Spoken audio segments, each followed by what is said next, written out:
जहां पूरा खेत ही झरने में तब्दील हो गया। आसपास के पूरे इलाके में पानी भर गया।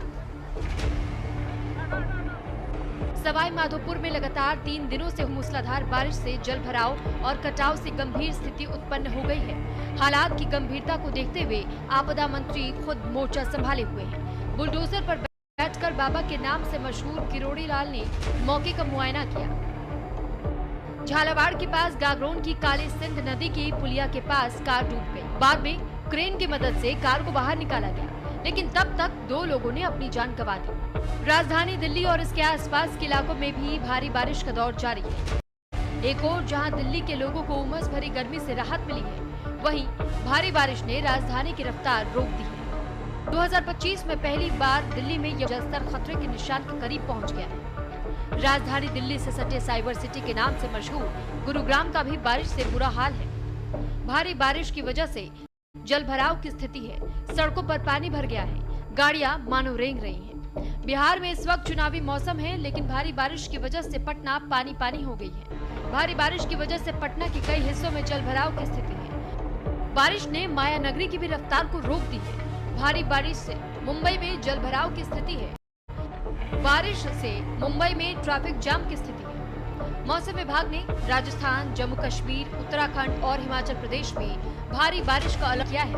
उत्तराखंड और हिमाचल प्रदेश का भारी बारिश से बुरा हाल है। कई जगहों पर बादल फटने की घटना ने लोगों की परेशानी और बढ़ा दी है। कुल मिलाकर अगस्त में भारी बारिश से लोगों का हाल बेहाल रहा।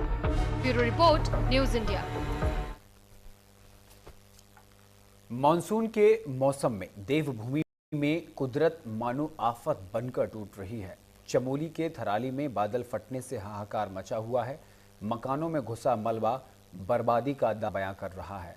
तस्वीरें थराली से तबाही की गवाही दे रही हैं और उसके बाद ये तमाम तस्वीरें एक ही बात बयां कर रही हैं कि कुदरत का ये महाविनाश अब देवभूमि में जल प्रलय लेकर आएगा। आपको बता दें कि इस जल प्रलय ने महाविनाश की जो तस्वीरें हम सब के सामने दिखाई हैं, ये परेशान करनी है, विचलित करने वाली हैं। कुछ दिन पहले आपको बता दें कि धराली में तबाही का मंजर देखने को मिला, तो उसके बाद थराली में भी ये आफत की मार देखने को मिली। पहले थराली में बादल फटा और उसके बाद धराली में बादल फटा। थराली और धराली दोनों तरफ जो है यही मंजर देखने को मिला है।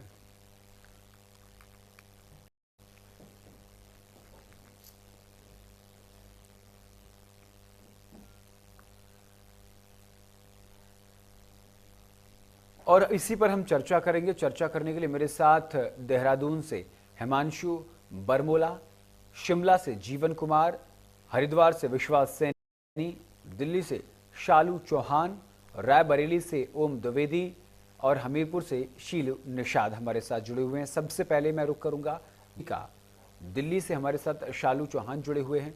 शालू, देखिए दिल्ली में भी सड़कों पर जलभराव देखने को मिल रहा है।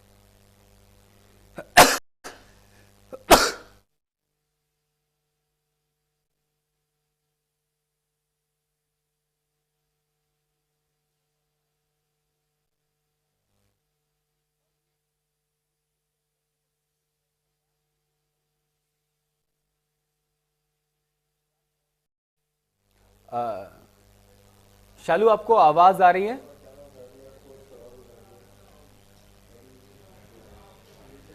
शालू, पहली बार लंबे अरसे के बाद ये देखने को मिला है कि यमुना जो है वो अपने खतरे के निशान से ऊपर बह रही है। जलस्तर लगातार बढ़ा हुआ है। जो दिल्ली के तटीय इलाकों में रहने वाले लोग हैं उनका जनजीवन अस्त व्यस्त हो गया है और बाढ़ का खतरा लगातार मंडरा रहा है। जो दिल्ली सरकार है वो लगातार जल निगम की तारीफ करते हुए नहीं थक रही है। अब सियासत इस पर देखने को मिल रही है। 100 दिन से ज्यादा, 150 दिन की सरकार हो गई है। जलकर दिल्ली सरकार ने क्या काम किया है? देखिए, बिल्कुल आपको तस्वीरें दिखाएंगे। जहां तक भी नजर जा जाएगी, वहां तक पानी ही पानी आपको देखने को मिलेगा। यमुना नदी दिल्ली में इस वक्त जो है पूरे उफान पर है। जल की बात करें तो पूरी तरीके से दूर दूर दूर दराज पानी ही पानी आपको नजर आएगा।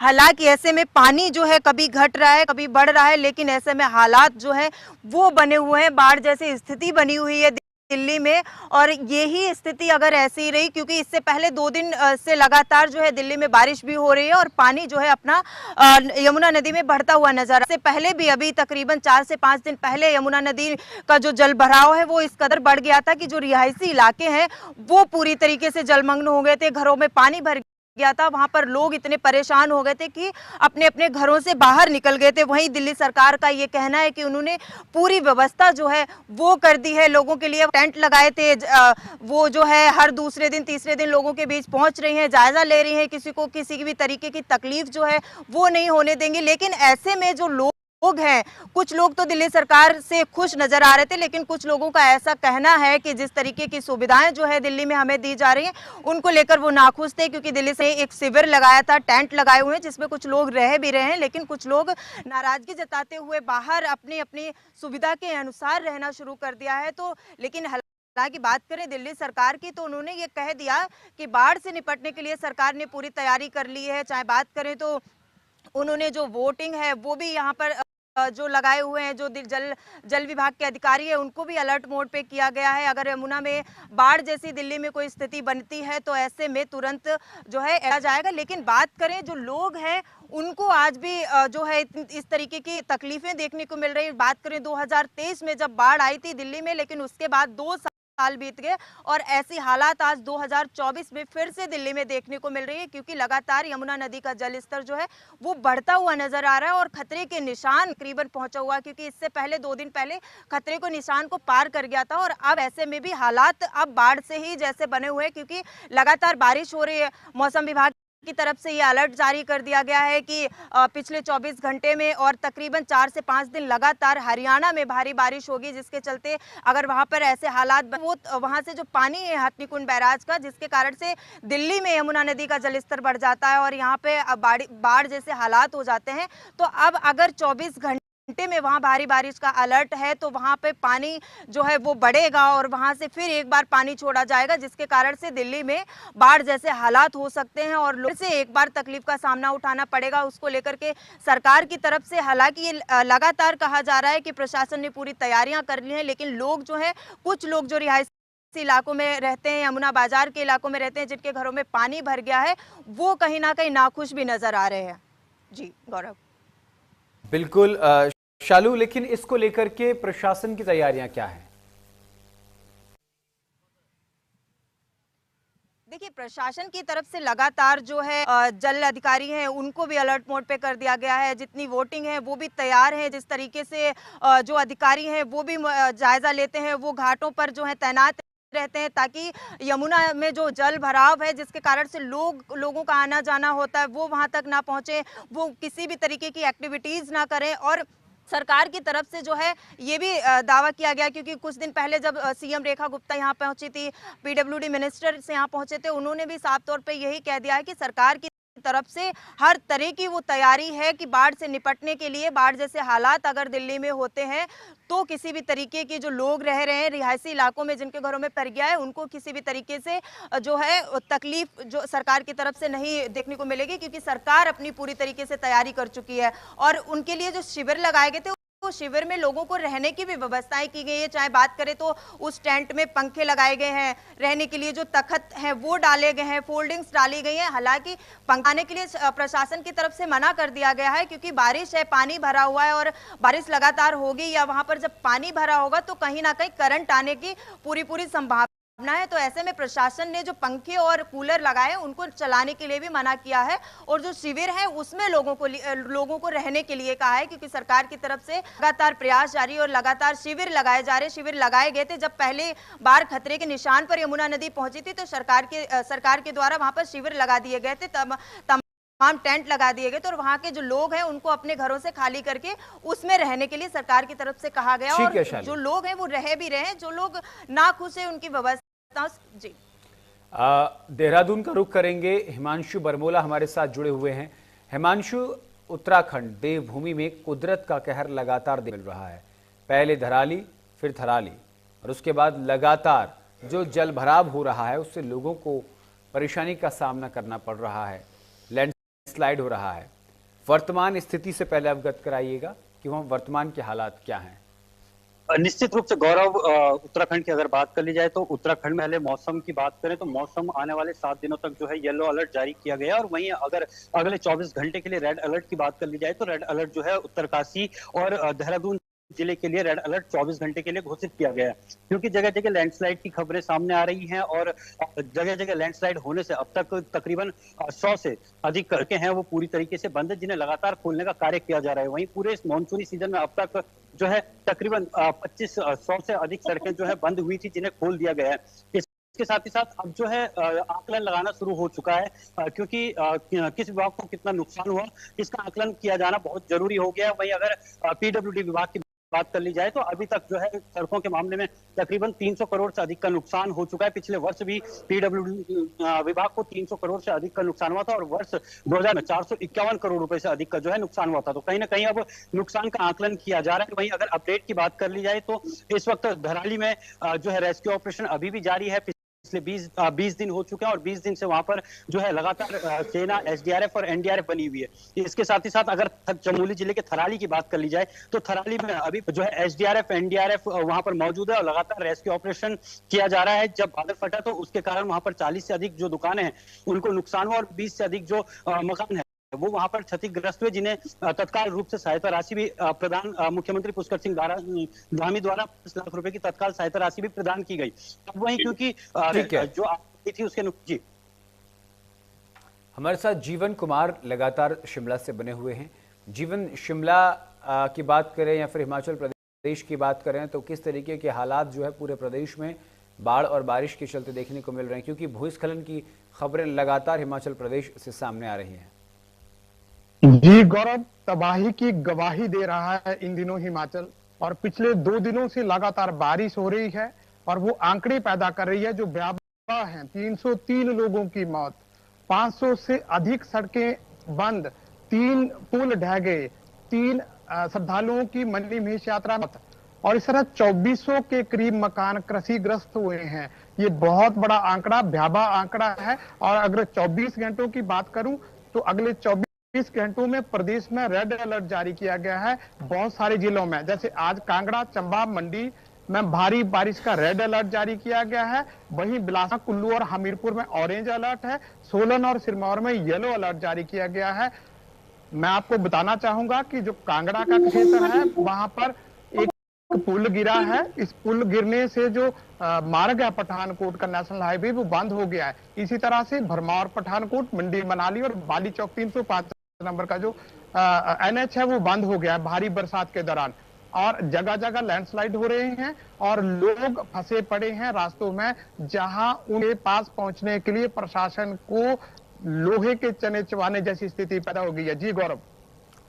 बिल्कुल, अब हम हरिद्वार का रुख करेंगे। विश्वास सैनी हमारे साथ जुड़े हुए हैं। हरिद्वार में गंगा नदी अपने खतरे के निशान से 10 सेंटीमीटर ऊपर बह रही है। प्रशासन ने क्या अलर्ट किया हुआ है और वर्तमान हालात क्या हैं हरिद्वार के? विश्वास सैनी। देखिए हिमांशु, मैं आपको जरूर बता दूं कि आज जैसे यहाँ पर मौसम तो खुला हुआ है लेकिन तेज हवाओं का जो दौर है वो जरूर जारी है। साथ ही साथ मैं आपको बता दूं कि जो गंगा नदी है वो इस वक्त अपने चेतावनी के जो निशान है उससे 10 सेंटीमीटर ऊपर बह रही है। पहाड़ों पर जिस तरीके से बारिश चल रही है उसके बाद गंगा का जो जल स्तर है वो जरूर बढ़ता हुआ दिखाई दे रहा है और जिसको लेकर प्रशासन अलर्ट मोड पर जरूर है। साथ ही साथ आज जिस तरीके से जन सुनवाई की जा रही है उसमें जो जिलाधिकारी हैं उन्होंने भी अलर्ट रहने के जो है आदेश दिए हैं। आपदा प्रबंधन तंत्र जो हरिद्वार की तरफ से है उसको भी अलर्ट रहने के आदेश दिए हैं। मैं आपकी और बता दूं जिस तरीके से गंगा का जल स्तर जैसे ही 293 को पार करता है कि 293 जो इसका चेतावनी का लेवल है, जैसे ही इसको पार करता है तो ऊपरी गंग नहर जो रुड़की, मेरठ और बाकी के उत्तर प्रदेश के जिलों पे पहुंचती है वो बंद कर दी जाती है, क्योंकि जिस तरीके से पहाड़ की बारिश हो रही है तो उसमें सिल्ट आती है। सिल्ट की बात करें जो सब भाषा में तो वो सिल्ट होती है जो पानी के साथ मिट्टी जो बहकर आती है उसको वो जो ऊपरी गंग नहर है उसकी तरफ नहीं छोड़ता। मैं आपको अगर स्थिति दिखाऊं कि इस वक्त जो ये स्थिति है आप ये देख सकते हैं कि जिस तरीके से ये पानी इस वक्त है ये अमूमन बहुत ज्यादा लेवल इसका रहता है और सामने बैराज पे इस वक्त ये कम है। तो जाहिर सी बात है, क्योंकि जिस तरीके से कि अभी ठीक है। गंगा का जलस्तर है वो जिस बिल्कुल तरह से बढ़ा ठीक है, है विश्वास, जो बिल्कुल खतरे के निशान से ऊपर जो है बह रही है। रायबरेली का रुख करेंगे, रायबरेली चलेंगे, ओम द्विवेदी का रुख करेंगे। ओम द्विवेदी, रायबरेली के हालात क्या हैं, क्योंकि वहां पर भी जो नदियां हैं, नाले हैं, वो अपने खतरे के निशान से ऊपर बह रहे हैं। आफत की मार जो तटीय इलाके के रहने वाले लोग हैं वो झेल रहे हैं। जी बिल्कुल गौरव, बताना चाहूंगा जिस तरह से पहाड़ी क्षेत्रों में लगातार बर्फ रही है, उसका असर जो है वो रायबरेली में भी देखने को मिल रहा है। रायबरेली ये 3 घाट है जहां पूरी तरह से बाढ़ जो तटीय क्षेत्र है उनमें रह रहे लोगों को भी काफी दिक्कतों का सामना करना पड़ रहा है। पहला घाट है गिगासो, दूसरा डलमऊ है और तीसरा और गुकना घाट है। इन तीनों जगहों पर बाढ़ की संभावनाएं होती है और सबसे बड़ी चीज है जहाँ लोग कटले रह रहे हैं, उनका जीवन अस्त व्यस्त हो चुका है। जिस तरह से जिला प्रशासन दावा करता है, कागजों का जो अभियान चलाता है, धरातल पर जब न्यूज इंडिया की टीम जाती है तो मौके से जो वहाँ के स्थानीय लोग हैं वो बखूबी जिला प्रशासन की बड़ाई न करके लोग उनकी बुराई करते हैं और ये बताते हैं कि यहाँ पर स्थानीय प्रशासन नहीं आता है। जो चीजें उपलब्ध करवाई जाती है वो धरातल तक जाती है। बाढ़ के चलते लोग बीमार होते हैं, बीमारी का खतरा ज्यादा बढ़ जाता है। जो चीजें वहाँ छिड़काव उपलब्ध नहीं हो पाती है। ठीक है, हमीरपुर रुक करेंगे। शीलू निषाद, शीलू, हमीरपुर के क्या हालात हैं? कि ऊपरी क्षेत्रों में हो रही बारिश के बाद में जो हमीरपुर के मुख्यालय की नदियां हैं दोनों रौद्र रूप धारण किए हुए। वहीं अगर हम बात करें यमुना नदी की, तो यमुना नदी का जो खतरे का निशान है वो लगभग 103 है। उसके बाद में जो अभी पानी आ रहा है उसके पानी के लगभग 103 खतरे के पार जाने की संभावना है। जी ठीक है, बहुत बहुत शुक्रिया आप सभी संवाददाताओं का अपने अपने क्षेत्र से, अपने अपने जिले और राज्यों से पूरी जानकारी देने के लिए बहुत बहुत शुक्रिया आप सभी का। तो फिलहाल के लिए इसका इतना ही। देश दुनिया की तमाम बड़ी और अहम खबरों के लिए देखते रहिए न्यूज़ इंडिया। नमस्कार।